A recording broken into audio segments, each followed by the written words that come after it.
आज हम इस वीडियो में संस्कृत में जो है प्रधानाध्यापक के पास, प्रिंसिपल के पास जो है आवेदन पत्र कैसे लिखेंगे, ठीक है, और अनुच्छेद कैसे लिखेंगे और पत्र जो है पत्र लेखन वो संस्कृत में कैसे लिखेंगे, बोर्ड एग्जाम में 10वीं के बोर्ड एग्जाम में जो पूछे जाते हैं उसको कैसे लिखेंगे, इसको हम देखते हैं, ठीक है, इसको समझेंगे। तो सबसे पहले हम देखेंगे यहाँ पर क्वेश्चन है कि अपने बड़े भाई की शादी में जाने हेतु अवकाश की स्वीकृति के लिए अपने प्रधानाध्यापक के पास संस्कृत में एक आवेदन पत्र लिखे, ठीक है। संस्कृत में एक आवेदन पत्र लिखना है जिसमें अपने बड़े भाई की शादी है और अपने प्रधानाध्यापक से क्या करना है, छुट्टी मांगना है, अवकाश मांगना है। तो चलिए इसको देख लीजिए। ये सेवायाम दिया है, सेवायाम प्रधानाचार्य महोदया, मतलब सेवा में प्रधानाचार्य महोदय, ठीक है, प्रधानाचार्य महोदय। या उसके बाद अपना स्कूल का नाम लिखेंगे, विद्यालय का नाम जो हो, आपका विद्यालय का नाम जो हो, ठाकुर अमृत प्रसाद उच्च विद्यालय मैंने यहाँ लिखा है घोड़ासन पूर्वी चंपारण। आपके विद्यालय का जो नाम होगा उसका नाम आप लोग यहाँ पर लिखेंगे। उसके बाद लिखेंगे द्वारा वर्ग शिक्षक, द्वारा वर्ग शिक्षक के विषय अवकाशार्थम, अवकाशार्थम मतलब अवकाश के संबंध में, अवकाशार्थम अवकाश के लिए।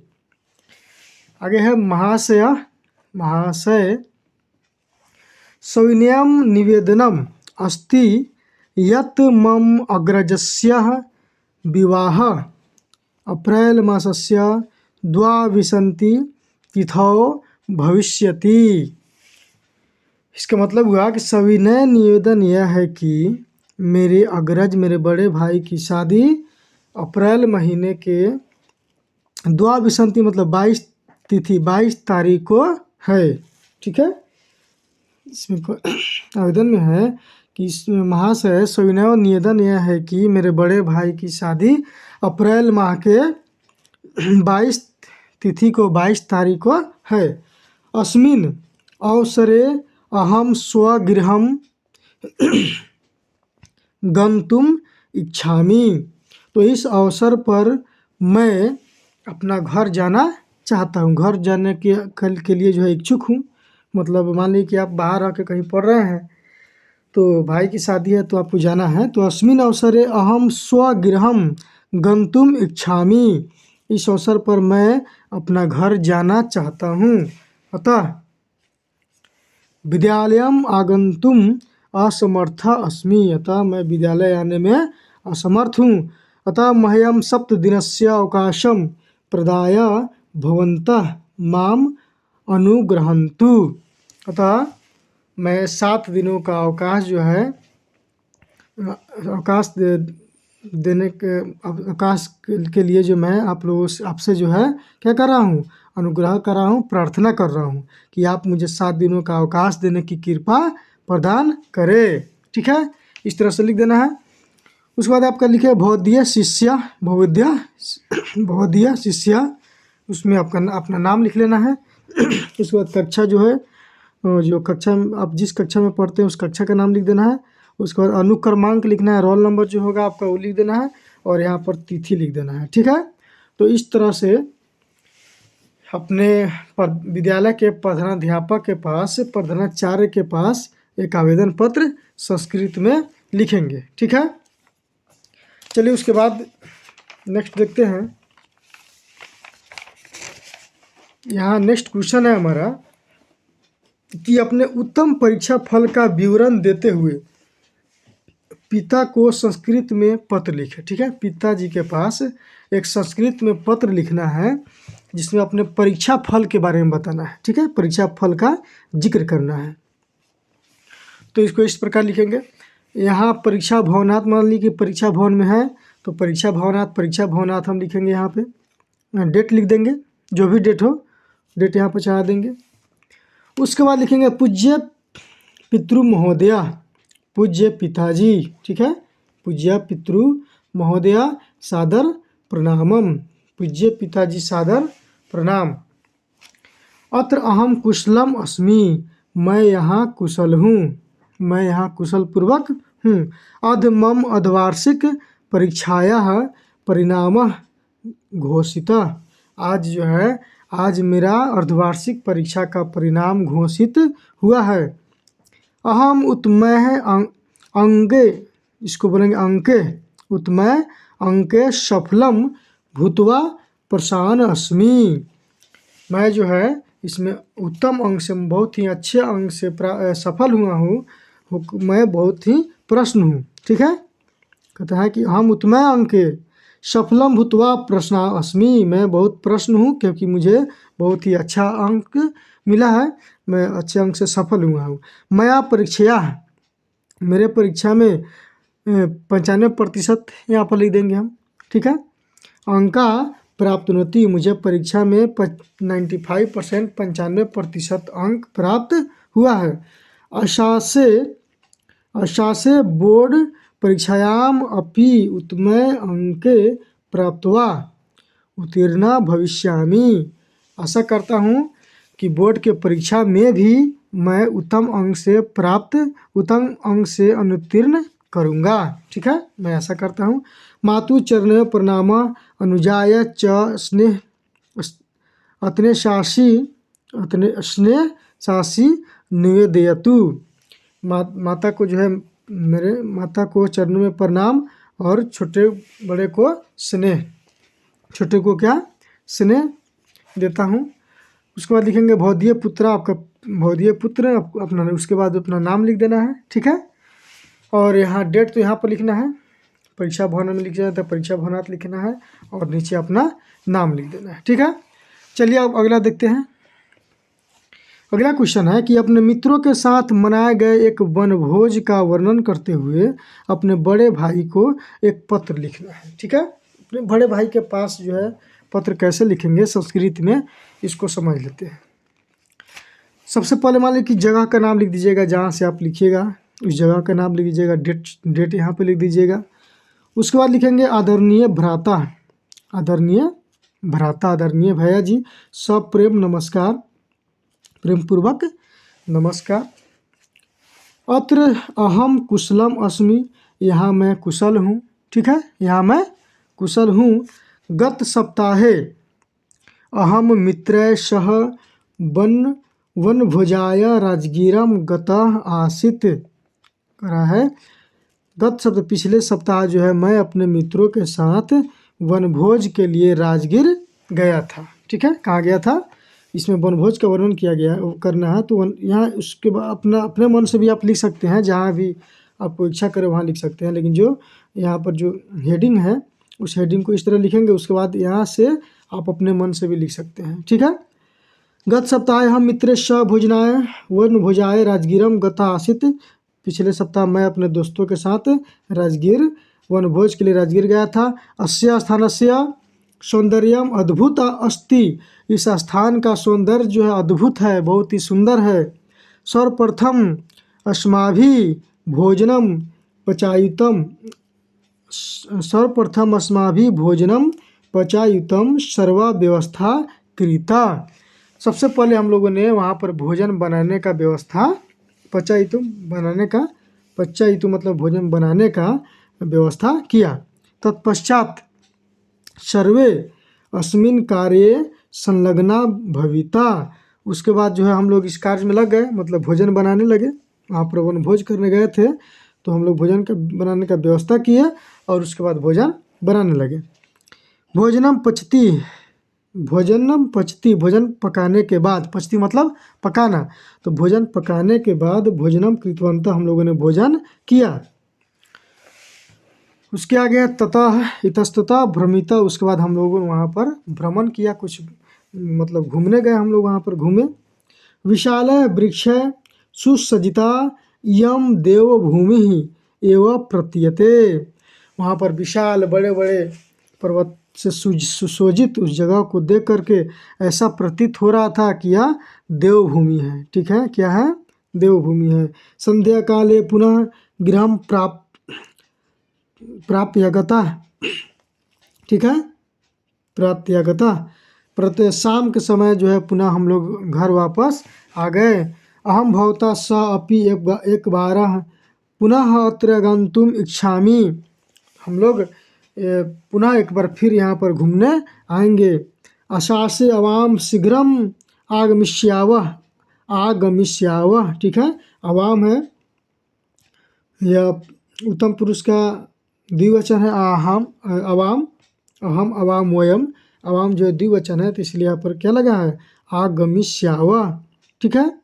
आगमिष्यावः, आमियावः, अहम, तो आगमिष्यावः लगा है। तो आशा करता हूँ कि हम लोग शीघ्र यहाँ पर फिर आएंगे। सर्वे मम नमस्कार कथनीय, सभी को मेरा नमस्कार, मेरा प्रणाम, ठीक है। उसके बाद भवतः अनुज लिखना है, भवतः अनुज। उसके बाद अपना यहाँ पर अपना नाम लिख देना है, ठीक है। जो आपका नाम है नाम लिख दीजिएगा यहाँ पर, ठीक है। तो इस तरह से बड़े भाई के पास अगर पत्र आएगा लिखने के लिए तो इस प्रकार लिखेंगे, और पिता के पास पत्र आएगा लिखने के लिए एग्जाम में तो उसको इस प्रकार लिखेंगे। अब चलिए देखते हैं आगे, अनुच्छेद देखते हैं, अनुच्छेद को कैसे लिखना है। थोड़ा अनुच्छेद को भी देख लेते हैं। चलिए यहाँ पर अनुच्छेद है, ठीक है। क्वेश्चन एग्जाम में जो है अनुच्छेद 7 वाक्य में, 7 वाक्यों में अनुच्छेद लिखने के लिए आता है। कहता है कि 7 वाक्यों में अनुच्छेद लिखे, तो हम अनुच्छेद इस प्रकार लिखेंगे। मान लीजिए कि अस्माकम देश, हमारा देश पर अनुच्छेद है।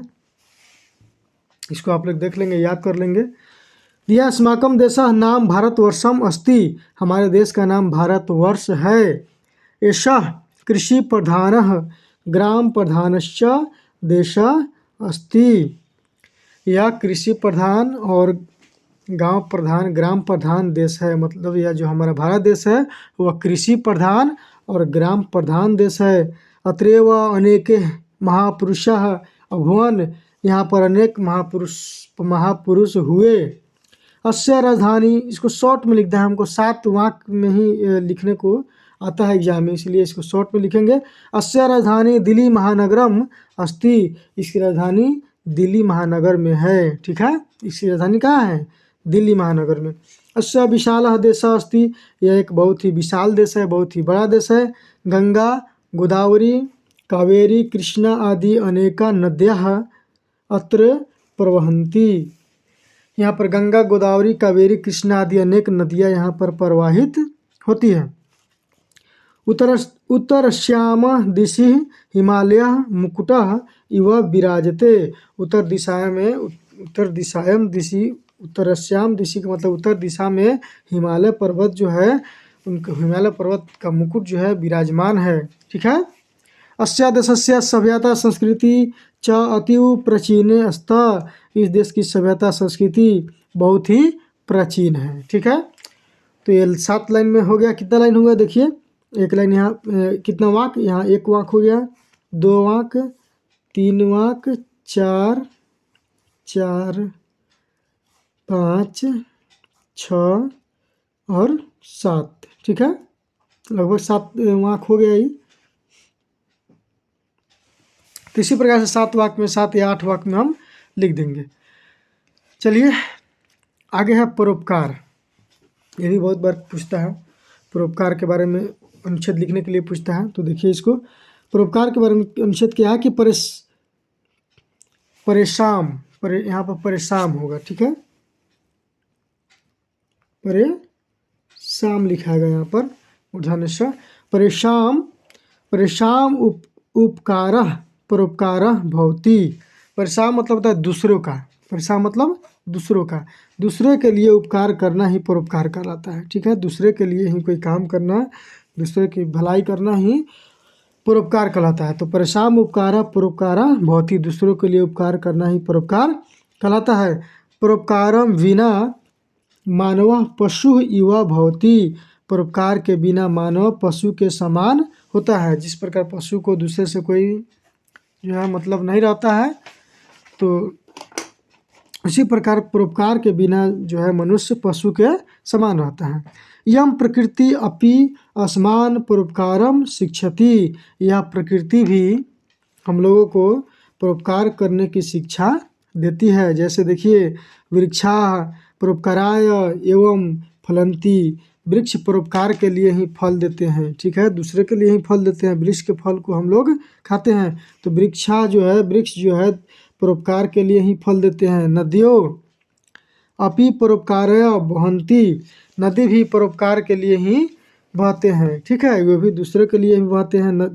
वृक्ष हो गया, नदी हो गया, वायु हो गया, ठीक है, जल, भूमि, ये सब क्या है, परोपकार के लिए ही दूसरे का परोपकार भी कहीं करते हैं, दूसरे के लिए परोपकार करते हैं। तो नदियों अपि परोपकाराय वहन्ति, नदियाँ परोपकार के लिए ही बहते हैं।